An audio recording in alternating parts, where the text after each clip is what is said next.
दिन भर सेवा करती है और अपने पति को सुला देने के बाद सोती, और पति जाग ना पावे कि पत्नी उठ करके पति के पैर छू करके अपना काम शुरू कर दिया। ये लक्ष्मी माताओं की पहचान है। गुरुजी बताया करते हैं कि जिसकी पत्नी, जिसके घर में माताएं सबसे बाद में सोती हैं और पुरुष के जागने से पहले जाग करके और पति के दर्शन करके घर का काम चालू कर देती हैं, उसके घर की लक्ष्मी का बहु समाप्त नहीं होती है। ये लक्ष्मी की बात है भैया। एक नहीं, दो नहीं, तीन नहीं, चार नहीं, पांच नहीं, यही विधि बीत गए 6 मास, 6 महीना हुई है दादा, यही बीत गए बीती 6 मास, पति को देखो बहुत निराशा।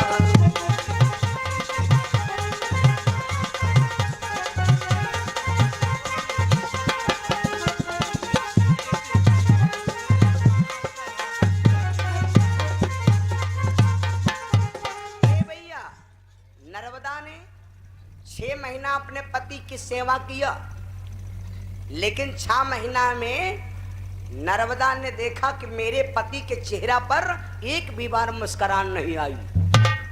ओ भैया, वो कैसी स्त्री है जो अपने पति को, कहां से आवत, वो कैसी स्त्री है जो अपने पति को खुश ना कर पावे। अब वो कई आदमी है जो अपनी औरत का यहाँ देख कर यहाँ खुश न हो। तो नर्मदा ने विचार किया कि मैं अपने पति को प्रसन्न क्यों नहीं कर पाई हूं, कोई हमसे भूल है या कोई हमसे गलती है।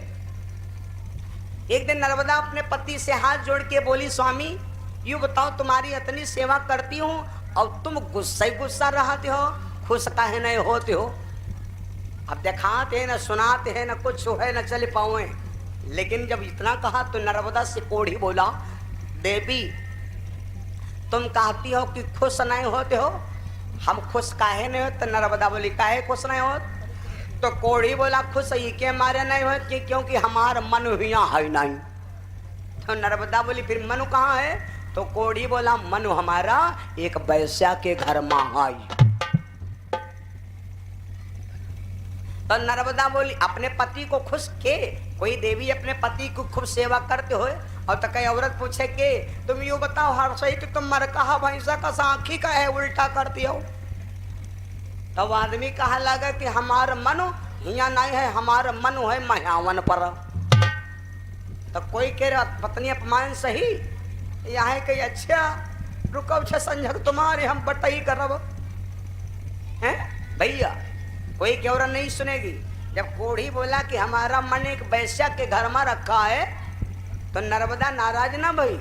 नर्मदा कहला, स्वामी एक बात बताओ, अगर तुमका वैश्या केरे घर ले चले तो का खुश हो जाई हो। कोढ़ी बोला हाँ। नर्मदा अपने पति को खुश रखना चाहती है भैया। इस प्रकार नर्मदा से कोढ़ी बोला हाँ। तो नर्मदा ने कहा ठीक, मैं तुमको ले चलूंगी लेकिन तुम खुश रहो। मुबारक हो तुमको ये शादी तुम्हारी, सदा खुश रहो तुम, दुआ है हमारी। ला ला ला ला ला ला ला ला रे। ए भैया, नर्मदा रात के, अब दिन में ले तो जा नहीं सकती क्योंकि ना पैदल चल सकता है, न दिखाता है, न चल सकते कुछ नहीं। अब जाएगा तो कैसे जाएगा, कोई वाहन पे जाएगा, अब रास्ता है नहीं। तो दिन में ले जाए तो गलत है। तो रात के 12 बजे भैया नर्मदा ने अपने पति को कंधे पर बिठाया। ये माता सतियों की बात कर रहा हूं। नर्मदा ने अपने पति को कंधे पर बिठाया और लेके जा रही थी भैया। कहाँ पहुंच गई है चलते चलते रात में, ना कोई टॉर्च है ना कोई रास्ता दिख रहा है। केवल इतना मालूम है कि ये सामने पति का मन है।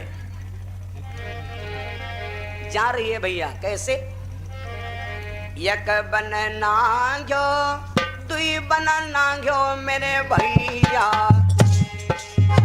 यक बन नांग्यो दुई बन नांग्यो मोरे भैया, कोई तीसरे जंगल में गई आई जी।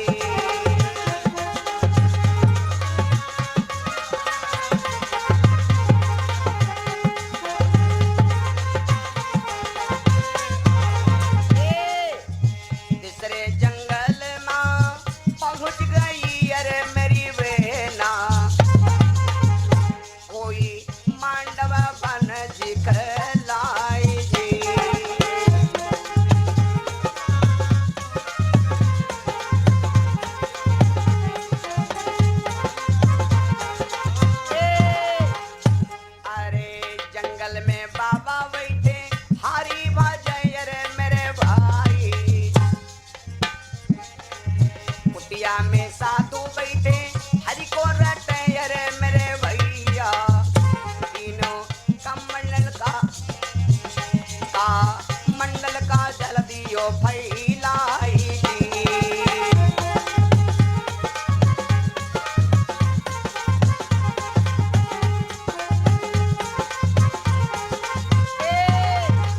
जल फैलो ऋषि आँख खोली अरे मेरे भैया,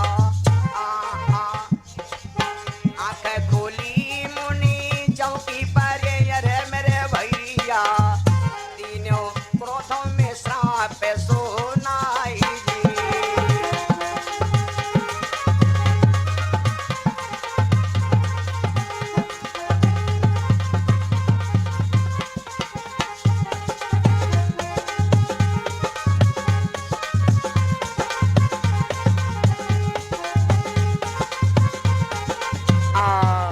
मेरे बंधु, नर्मदा अपने पति को लेकर के कंधे पर जा रही थी तो तीसरे जंगल में पहुंची। इस जंगल का नाम है मांडव वन। क्या नाम है भैया? मांडव वन। जब मांडव वन में पहुंची, तो की को कम करो।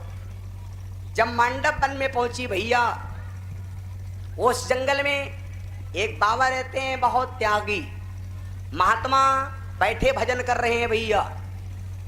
आप पूजा करा चाहो, पाठ करा चाहो, विधान करा चाहो, तो चाहे देवी ना हो, चाहे मूर्ति ना हो, चाहे कैलेंडर ना हो, चाहे धूप बत्ती ना हो, अगर एक गिलास पानी सामने रखा है तो आप यूं समझ लो कि 33 करोड़ देवता हमारे सामने हैं। और इसीलिए पूजा पाठ कोई हो, जल सामने रखा जाता है। क्यों? भागवत में पढ़ के देखिए जल का महत्व क्या है। भागवत में पढ़ के देखिए, भगवान कन्हैया ने जल में एक बार अपनी मूर्ति बनाया था, और जल में समस्त देवताओं का निवास है भैया। तो बड़ा विचित्र बात, आज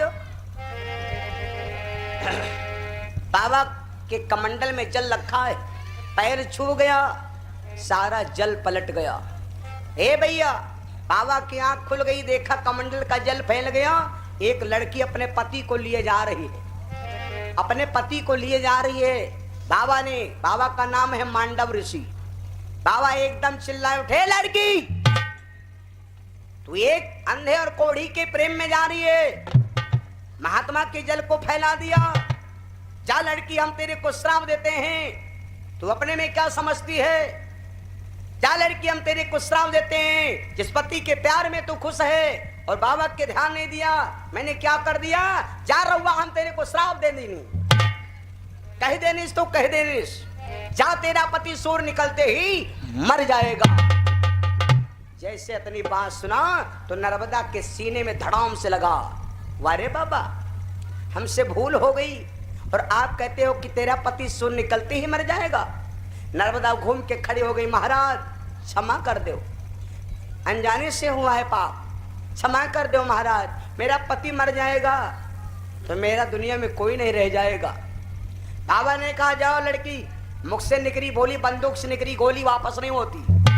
नर्मदा ने कहा, बाबा समझ लो। ए लड़की, लड़की नर्मदा कहने की, बाबा मैं मानती हूं कि प्रभु के वचन पर है, चाहे फीका संत वचन पत्थर की लीका, मुन के वचन हो ना भंगा, चाहे पूरब से पश्चिम बहे गंगा। फिर बाबा वापस कर ले श्राप। बाबा बोले ना। तो लड़की नर्मदा कह लगी, बाबा अगर आप संत हो और कहते हो सोन निकलते तेरा पति मर जाएगा, तो हम हो अपने कोढ़ी पति की सेवा किया है, तुम कहते हो सोन निकलते पति मर जाएगा, और मैं कहती हूँ कल भोर नहीं हुई है, कर सूरज बाबा ही नहीं निकल यहाँ। बाबा और सती की बात लग गई भैया। देखिए देखिए हुआ क्या, अपने पति को लेकर के कंधे पर खड़ी हो गई आश्रम पर। कभी अपनी भक्ति को छोड़ेगी ना हम, कभी अपनी भक्ति को छोड़ोगी ना हम।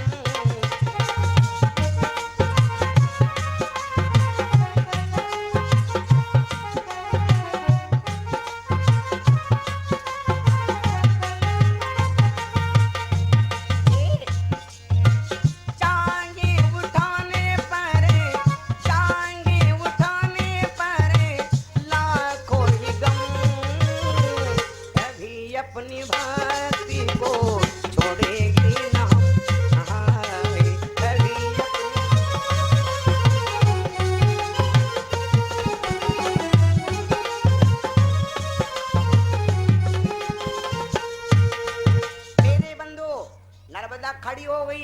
अब देखो बाबा का वचन है कि सुन निकलते पति मर जाएगा।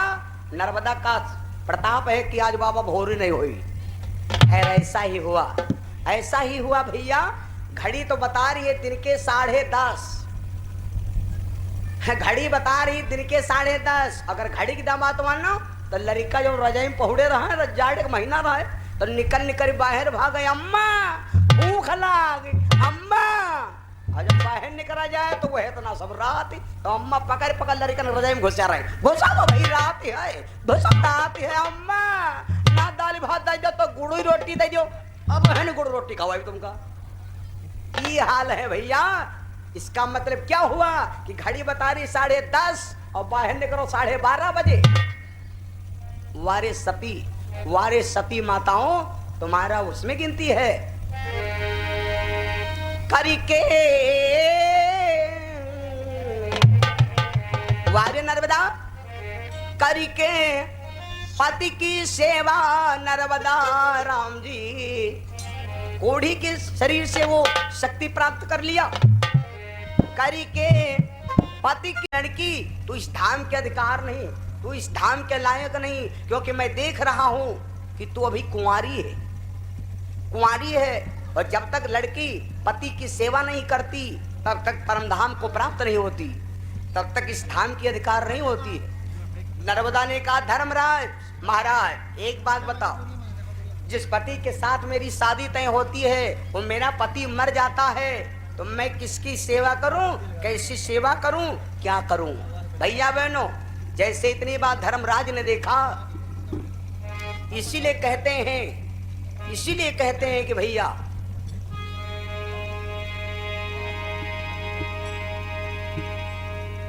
लिखा परदेश किस्मत में वतन की याद क्या करना, जहां बेदर्द हाकिम है वहां फरियाद क्या करना। मेरे बंधु आज धर्मराज जिस समय देखा तो लड़की से कहा जाओ अच्छा बेटी घूम जाओ, चली जाओ बेटी, आज सवेरे सवेरे उठ करके जो तुम्हें मिल जाए वही तुम्हारा पति है, ये बात मान के और सेवा करने के बाद मेरे धाम चली आना। मेरे भैया लड़की वापस नर्मदा चली आई। सवेरे उठ करके बहनों भाइयों बेटियों गौर से सुन। हाँ दोपहर में मैंने कुछ बातें बोला था कि जब घर से चलो तो 4 चीजें लेकर देहरी पर से उठा चल दो और जब लौट आओ तो देहरे में धर दो। ये 4 चीजें हमारे जीवन की मोक्ष बात है। राम जी जब अयोध्या से चले तो 4 चीजें अयोध्या से लेके चले, वह मनहिम और लेके जब आए थे तो अयोध्या के किनारे जहां पर भरत जी की कुटिया थी वहीं पर 4 चीजें समर्पण कर दिया था। मेरे बंधो सवेरे उठ करके जो व्यक्ति तुम्हें हमारे आप को मिल जाए वो समझ लो परमात्मा का रूप है, और जो व्यक्ति पहले मिले सवेरे उठ करके उस व्यक्ति को प्रणाम करना चाहिए। एक भैया जी बोले गुरुजी तुम कहते हो प्रणाम क्यों, पड़ोसी से हमारी बड़ी लड़ाई होती। बोले काहे बद कहा हमारी लड़ाई होते ख्यात करी म्याड़ खाते न तो वो मिली तो उससे हम प्रणाम कर, झगड़ा हो जाए। अरे उसको ना प्रणाम करो, उसकी आत्मा को प्रणाम करो, क्योंकि वही की आत्मा तुम्हारी आत्मा है साढ़ू साढ़ू। ईश्वर सजीवो अविनाशी